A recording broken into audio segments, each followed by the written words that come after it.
وہ عالم اسلام کا ایک نایاب اور نامور سلطان تھا۔ وہ انگنت زبانوں پر عبور رکھتا تھا، عربوں سے عربی میں، منگولوں اور تاتاریوں سے تاتاری زبان میں، یونانیوں سے یونانی میں، حبشیوں سے ان کی زبان میں، اس طرح دوسری اقوام سے ان کی زبان میں گفتگو بڑی روانی سے کرنے کا ماہر تھا۔ سلطان بننے سے پہلے وہ جگہ جگہ ایک غلام کی حیثیت سے دھکے کھاتا پھرتا تھا، لہٰذا اس نے اس دوران میں مختلف زبانوں میں عبور حاصل کر لیا تھا۔ وقت کی آنکھ نے کبھی اسے ایک گدڑیے کی صورت میں دشت قیچاق میں بھیڑ بکریاں چراتے ہوئے دیکھا۔ آسمان نے کبھی اسے دمشق شہر میں بردہ فروشوں کی منڈی میں ایک غلام کی حیثیت سے بکتے دیکھا۔ کبھی اس نے دمشق اور مصر کے عمرا کی نوکری اور چاکری کرتے ہوئے وقت گزارا، اور کبھی رزم گاہ میں ایک صف شکن لشکری کے سنگ میں بھی دیکھا گیا، اور کبھی وقت کی تیز آنکھ نے اسے اسلامی لشکر کے سالار اعلیٰ کی حیثیت سے بھی دیکھا۔ مشہور امریکی مورخ ہیرلڈیم اس کے متعلق لکھتا ہے کہ اسے اپنے سوا کسی پر اعتبار نہ تھا، اس لیے وہ بھیس بدل کر خود گشت لگاتا اور اپنے لیے دشمنوں کی خود ہی مخبری کرتا تھا۔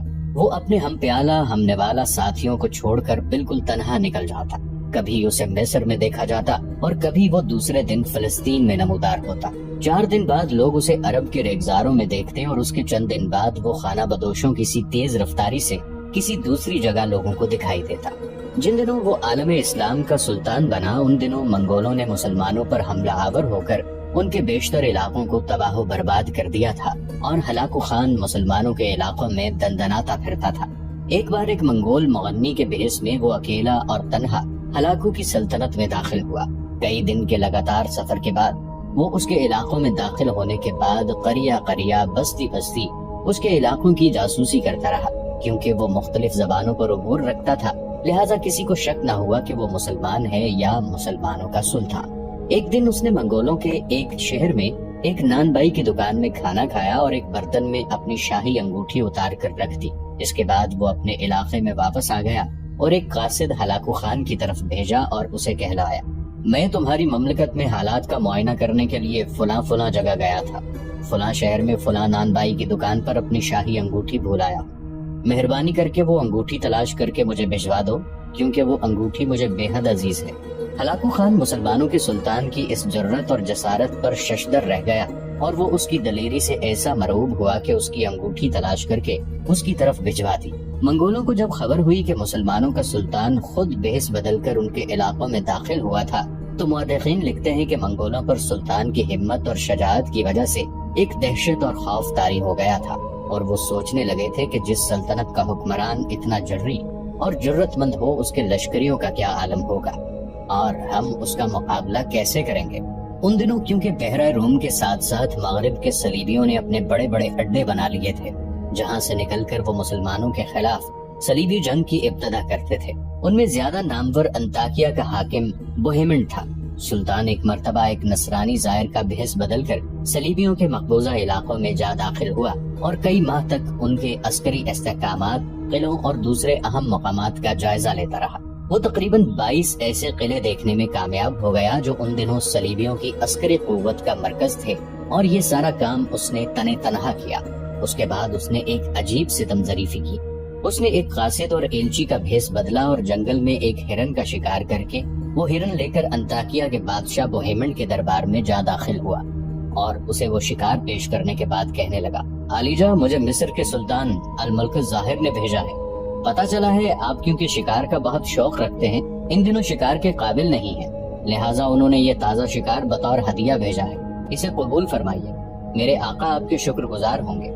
کہتے ہیں سلطان جب یہ گفتگو کرنے اور شکار انطاکیہ کے بادشاہ کے حوالے کرنے کے بعد وہاں سے نکل گیا، تو چند دن بعد انطاکیہ کے بادشاہ پر کسی نے انکشاف کیا کہ جو شخص تمہارے پاس ہرن کا شکار لے کر آیا تھا وہ تو خود مسلمانوں کا سلطان تھا۔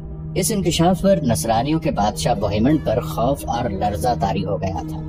ایسے ناقابل یقین مارکے سر انجام دینے والا مصر کا سلطان رکن الدین بیبرس تھا۔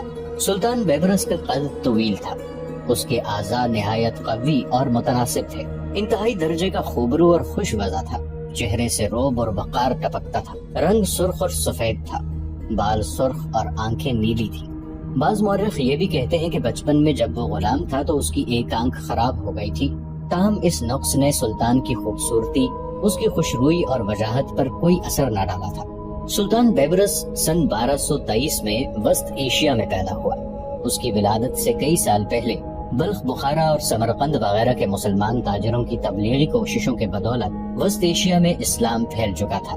بیبرس ایک مسلمان گھرانے میں پیدا ہوا اور اس کا نام محمود رکھا گیا تھا۔ اس کا باپ خوارزم شاہی سلطنت میں ایک معزز عہدے پر فائز تھا۔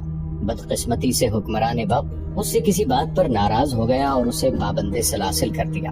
اس طرح یہ خوشحال خاندان گردش زمانہ کا شکار ہو گیا۔